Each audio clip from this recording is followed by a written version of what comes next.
There's going to be a monetary event where basically the world panics out of other people's liabilities, and that is currency.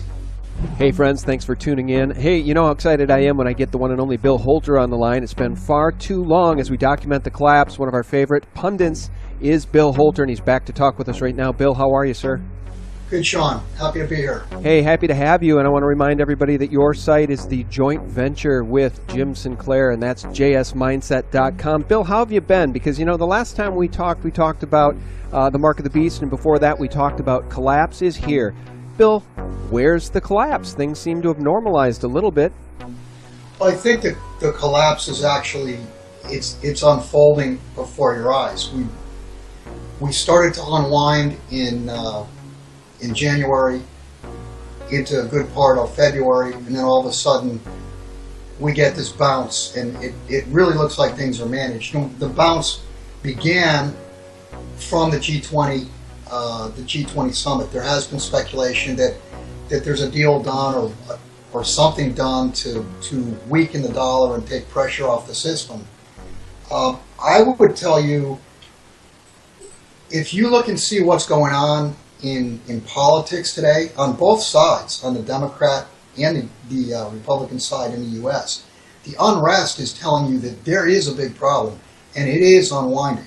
Yeah, and Bill, you know when I open a call like that, I'm saying it tongue-in-cheek because we are documenting the collapse. We've been documenting the collapse, and if 23% of Americans in the 25 to 54-year-old age group, right, the prime working years of their lives, if 23% of those folks are out of work, that tells you everything you need to know about the health of the economy, or the dishealth of the U.S. economy, doesn't it?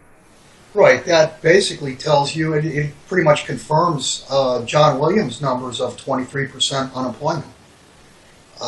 He's done work. If unemployment was counted the way it was back in the 70s, that would be our number today, instead of whatever it is now, 4.9 or 4.8% or whatever.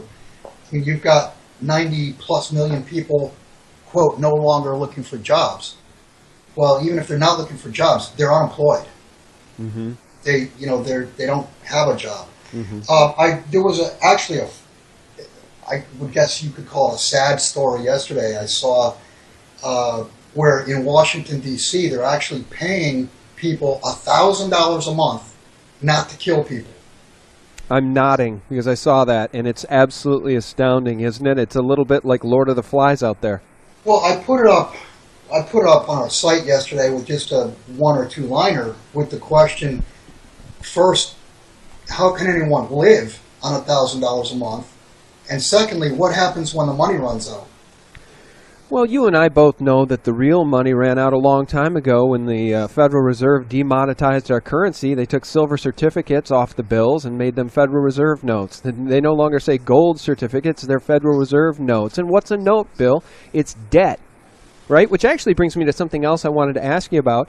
If you were doing your own financial planning with your financial advisor and you sat down with him and you were real proud of what you had and how you'd planned for your future, and you told your financial advisor that the biggest nut on your assets sheet was a debt to your no-good brother who's never going to pay it back.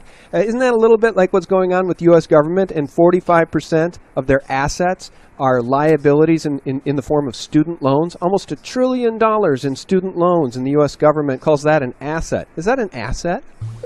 I wrote about this. I think I called the article "Assets and Liabilities." No, it's obviously not an asset. That's an anvil around the neck of our youth. And that's what the world has come to, is where we consider other people's liabilities are assets. And that's what this is all about. This is all about, will contracts be honored? And the answer is no. The contracts have gotten so big that they can't be honored. And when the contracts fail, what is considered an asset all of a sudden is thin air. It's valueless. Well, and I want to jump in and say, too, you know, you've got communists out there like Bernie Sanders saying we should just forgive all those debts. So, you know, there's many politicians right now that don't even want those debts to be repaid, even if those students could find the jobs and repay the debts. Right, but you have to look at the other side of it. A lot of these liabilities are considered assets in pension plans, in you name it, they're considered assets all over the place. So if you default on everything, then you've got the credit side of the balance sheet goes up in smoke. Mm-hmm. I mean, you can forgive the debits, you can forgive the debts, but if you do that, then you're killing the asset side of the balance sheet because liabilities are considered assets. Yeah. And I think that's what the Great Awakening is going to be, is that people find out that someone else's liability is not really your asset. Yeah, that's right. And we've talked about that as it relates to derivatives. When the derivatives market completely collapsed, the guys that are holding the winning chips won't have winning chips if the guys that are supposed to pay their debts can't pay their debts, right? So then even a win is a loss. Right. You're talking about the derivative chain there. I want to go back to the very first question you asked me. Where's the collapse? If you look in the credit markets, you'll see massive tightness. The credit market is weakening. It's weakening all over the world. Just take Saudi Arabia, for example.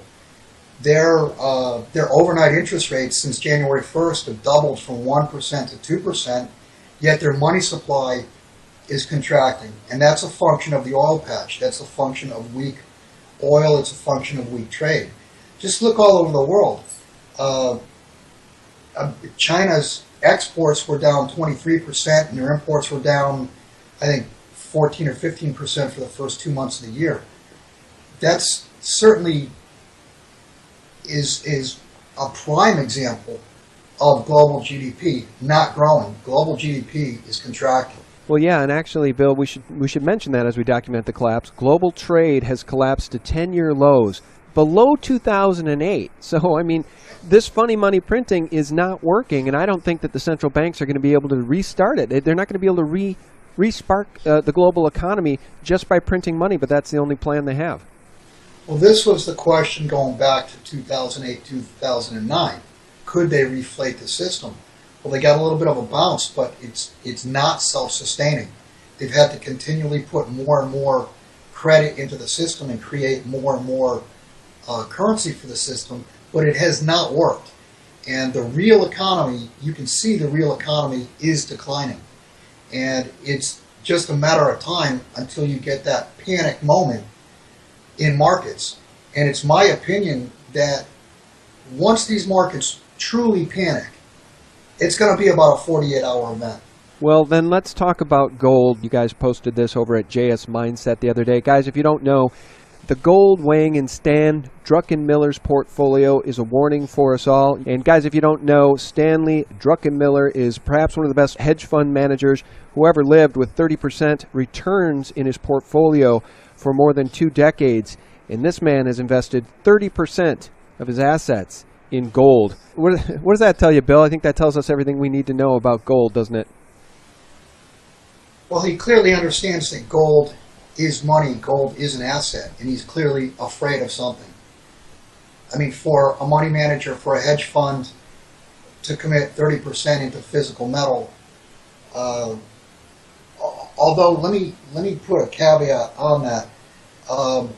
As I understand it, he bought GLD, and if that's the case, I don't think they did all their homework, because I'm not sure that there might not even be 30% of GLD gold in that ETF. Yeah, he bought the Spider Gold Trust, and one wonders if he couldn't just take delivery of physical given his large position. We know that's possible in some of these ETFs. It's certainly not possible for the little guy, but for the big boys, it is. But let me just read this, Bill. You guys also posted this on your site, and I think it says everything we need to know. Gold is going to a price that will surpass even what Jim Sinclair sees to the upside. This comes from Wolfgang Reck on your site. The price discovery mechanism is trending towards physical. The COMEX is ancient history and does not know it. Let's stop there. What do you make of the COMEX? Is it ancient history? Let's move away from the COMEX and then come back to it. Okay. This upcoming month, the ABX, which is a physical exchange in Shanghai, is going to be opening on the 19th. I think it's interesting that just in the last, well, I think it was yesterday actually, and one of the headlines we forgot to talk about was there were 30 more countries that joined the AIIB or announced that they're going to join the AIIB. Also, the CIPS, which is the China Interbank, it's their banking clearing system, has been ramping up, and they have some changes over the next month proposed to make it more international. And it seems to me that these things coming together at the same time is not a coincidence. So I would keep an eye on April 19th. That is when ABX, the physical exchange in China, is supposed to go full blown. And we've talked about this for, I don't know, 6 months, 9 months now, but there is a firm date of April 19th now. Okay. Well, so going back to your original, is COMEX irrelevant?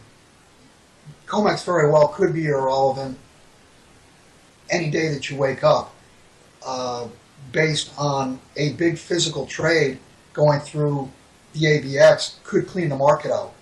And let's go back even one step further to the when we were talking about Stan Druckenmiller. I don't know how big his portfolio is, but 30%, it's got to be in the billions. mm-hmm. Would he be able to even buy $1 billion worth of gold? That would be call it 1/80th of global production. Would he be able to buy that? Would he be able to source that without having having an ETF act as a pressure release? Oh, do you know what just occurred to me? I'll have to find the news item that backs this up, but I did once read that hedge fund managers are disallowed from buying physical gold. I think they can only buy paper assets. So I'll have to research that. And if that's true, Sean, that is your ultimate pressure release valve, whatever. Yeah. If you can't buy physical gold and have it delivered, then that tells you absolutely want it. Right. Yeah, and getting back to this nice little list you guys had here at JS Mindset, what is a contract written in paper worth if they do not function, Bill? I mean, that's, at the end of the day, the most important question, right? What is a paper contract worth if the contract can't be fulfilled? Well, the obvious answer is zero. It's not worth anything. And that goes back to what we were talking about before, assets and liabilities. If a liability can't be performed on, it's worth zero, which makes that liability who is or what is someone else's asset, it makes the asset worth zero. Yep, and then you note the super rich need their own protection and know it. You don't get that kind of money by being stupid, which takes us back to Stanley Druckenmiller's portfolio being a warning for us all. 30% of his assets in gold. You guys note that cash should be for transaction purposes only at this point, whereas gold is for wealth protection. Yeah, basically, we believe that there's going to be a reset in the system. There's going to be a bank holiday. When that happens, you're going to need to be able to transfer your wealth from the current system to whatever the new system is. And if your wealth is sitting in a bank, or sitting at a broker, or sitting in municipal bonds or whatever, and we go through a bank holiday where things are devalued, revalued, bailed in, whatever term you want to use, your wealth is not going to get from here to there. And especially if there's a revaluation or a new currency introduced. If that were to happen, then your capital is going to be greatly diminished moving into the next system. But if you're moving gold from this system or silver from this system into the next system, you're transferring your wealth in whole. Bill, we've talked a lot about gold so far in this interview. Let's talk a little bit about silver. Visiting our friend SRS Rocco over here at SRS Rocco Report, he notes that 2015 turned out to be a record year for total U.S. and Indian silver imports. Combined U.S. and Indian silver imports didn't just surpass the previous record set in 2014, they smashed it by 20%. Well, first off, physical silver it's already broken down. I mean, silver is 1 ounce of silver is 1/80th of 1 ounce of gold. So I believe in a broken down society, silver will actually transact. It'll be transactional. You won't transact in gold because you can't get change. that statistic where the U.S. and India consumed more silver, 20% more silver than last year, I think part of that was skewed because early in the year last year, there were import tariffs, very high import tariffs, to try to slow the import of gold into India. So they switched to silver. Now that still, comparing to the year prior, I believe, was a record year, or the second highest year ever. So the consumption of silver, the consumption of gold, we know just by doing the math, is greater than annual global production. So it's got to be coming from somewhere. You asked the question, where's the silver coming from? It's been my contention that, and this, I mean, I can't back this up, this is just my theory, is that because China has been a silver nation for 2,000 years, I think the silver that's been hitting the market has been lent into the system by China to keep the system up and running long enough for them to empty out Western vaults with their 50 tons per week of imports of gold. In other words, they're giving up silver to get gold. Wow. That's just my opinion. Let me ask you about John Williams. You know, you mentioned John earlier in the interview as you cited the actual unemployment rate in this country being closer to 21, 22, 23%, as Williams Shadow Stats has noted. And as you know, Bill, John Williams has been saying that we will see hyperinflation of the U.S. dollar. And for a long time, he predicted we would see it rear its ugly head in 2016. Here we sit, and we see a race to the bottom in currencies globally. Is that the only thing that has saved us at this point from hyperinflation? Is this global devaluation of currencies? Right. It's been a race to the bottom versus all currencies are competing against all currencies. I believe that you're going to see a monetary event in the midst of, if you want to call it panic or whatever, where the realization that what we were talking about before, someone else's liability is not really your asset because you're relying on them to perform for yours to have value. I think you're going to see a mass rush out of currencies and into anything and everything real. And obviously the ultimate real is silver and gold, because that's money, that's transportable. You can't transport a piece of real estate or machinery or farmland or whatever. So I think John is going parallel with what we believe. There's going to be a monetary event where basically the world panics out of other people's liabilities, and that is currency. All currency today, U.S. dollars, British pounds, euros, yen, you name it, each currency is the liability of that nation. Well, Bill, as you know, I do like to cite the example of what's going on in Venezuela as we talk about hyperinflation, because we can see it in real time. You know, Time magazine noted on December 3rd of 2015 why Venezuelans were carrying backpacks of cash, and it's because they were suffering inflation at a rate of more than 150% year over year, the worst in the world. Now flash forward to just a year later on January 22nd, 2016, the IMF was predicting Venezuelan inflation rocketing to 720%.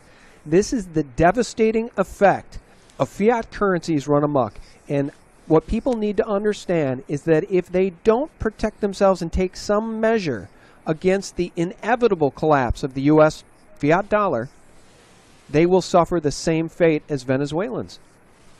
Right, well, that's an individual example, and that's an example of the people internally, well, and also externally because of trade, but that is an example of people trying to spend their I think it's cruzeros is what they use, to spend their currency as fast as they can because it's losing value. On a macro standpoint, when you're talking about global currencies, I believe it's going to be an event. It's going to be a global event. It's not going to be an individual event. It's not going to go country by country. It may go country by country in milliseconds, but to the naked eye, it's going to look like one big hyperinflationary panic event out of paper. Yeah, and Bill, I just want to quantify for people what that hyperinflation feels like for people who are in Venezuela, okay? In December of 2014, citizens of Venezuela paid 2,600 bolivars for 1 pound of meat. 1 year later, that same pound of meat cost 14,100 bolivars, a 537% increase. It's devastating. We've seen rioting begin to happen. We've seen stores absolutely pillaged, and we've seen people panic because when you don't have access to food, when your money becomes worthless, people lose their minds. Right, and that's the same. It's the same result as being bailed in 80%. It's like you lost 80% of your money. You lost 80% of your purchasing power. Now, you mentioned people are rioting in the streets. That's where we're headed. That's where we're headed on a global basis. Even China, with the layoffs that they've been having over the last 2 or 3 months, there's social unrest in China. And just look at what's going on in our election cycle. It's coming to a head. And in my opinion, there is going to be mass riots. All right, Bill, well, before we lose you, I just want to get your opinion on this election cycle, if you don't mind.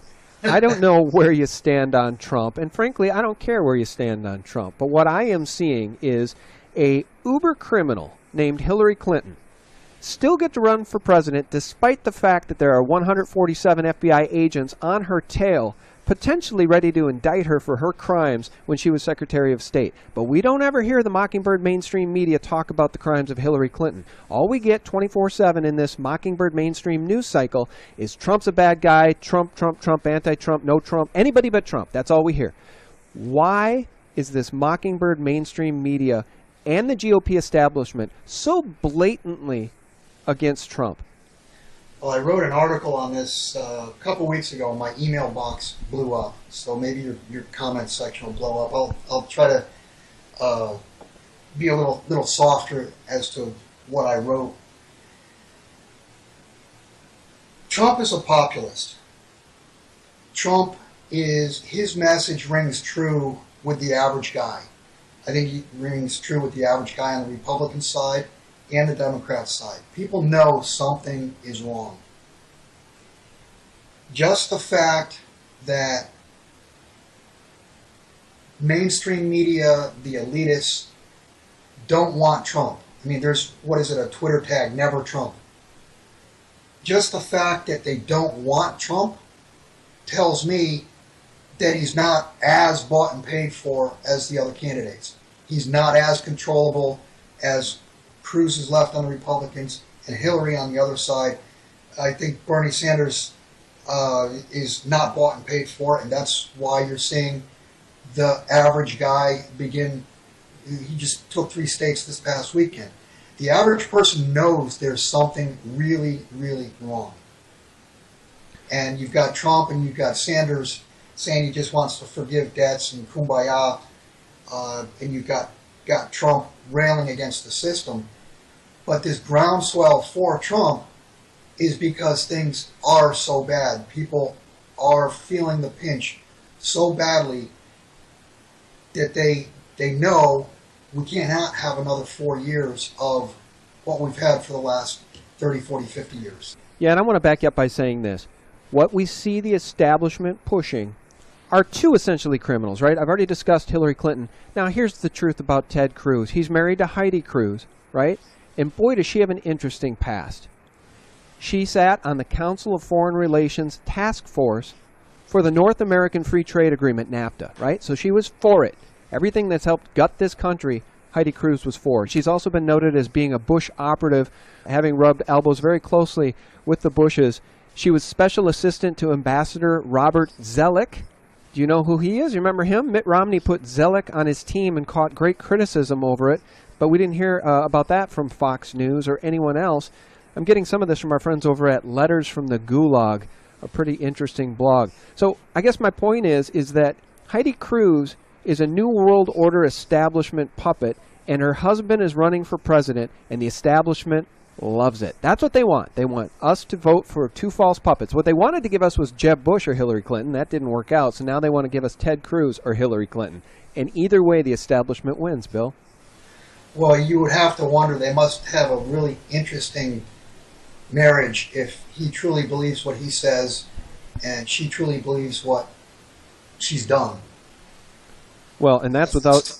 It's two opposite ends of the spectrum. Well, and that's without us even getting into these sex scandals that he's accused of having at least 5 affairs with different women. So we don't even have to wade into that briar patch without knowing that he's a bad guy. He married a woman who's a Goldman Sachs employee. I think I left that out. She's a director at Goldman Sachs. Yeah, I don't think she was a director. I think she was a branch manager, maybe in Houston or something like that. But she was at Goldman Sachs. Well, let's find out. Let's just Heidi Cruz, Goldman Sachs. Yeah, you appear to be right. Heidi Cruz is an American investment manager at Goldman Sachs. She served in the Bush White House as the economic director for the Western Hemisphere at the National Security Council, as director of the Latin American office at the U.S. Treasury Department, and as special assistant to U.S. Trade Representative Robert Zoellick, and as an economic policy advisor to the 2000 George W. Bush presidential campaign. I'll tell you what, this woman sounds like an outsider to me. Yeah, she's part of the deep state is what she is. She's part of the deep state. And I'll tell you what would happen if Ted Cruz became president. He would probably nominate his wife to be Secretary of State. And that reminds me a little bit of House of Cards. I'll tell you what, this political process we see in this country mirrors House of Cards on Netflix. I mean, it's just as corrupt as the day is long. And people are waking up to it, Bill. They can see it. Even if you don't understand what the Federal Reserve is and you can't speak our language, you know something's rotten in the state of Denmark. And when I say the state of Denmark, I mean Washington, D.C. And you see that in the polls. I mean, how is it possible that 6-8 months ago or a year ago, Bernie Sanders was not even known, and he's rivaling Hillary. Yeah. Donald Trump. When people first heard Trump was going to run, there were snickers everywhere. People were laughing, but they're hitting a nerve. They're creating a groundswell because there's enough angry people. Well, and it should be noted too, Bill, I know that you know this, most of the listeners know this, but Bernie Sanders is a hardcore communist. And I'm not saying that with conjecture. He literally used to be part of the Communist Party. I don't know if he still is, but, right? So we see the Communist Manifesto again rolling out, the establishment, the bankers, this Marxist Communist Manifesto. Imagine the choices they're giving us with the Democratic Party. And I know I got to let you go here, Bill, but it really defies belief. Bernie Sanders or Hillary Clinton. Either way, it's a lose-lose for the American people. This is not John F. Kennedy's Democratic Party anymore. This is a hardcore Marxist Communist Party. I was going to say, Sean, imagine this situation in 1960 when Kennedy was running. Can you imagine someone with the thoughts, beliefs, and says what Bernie Sanders is saying? Can you imagine what would have happened back then?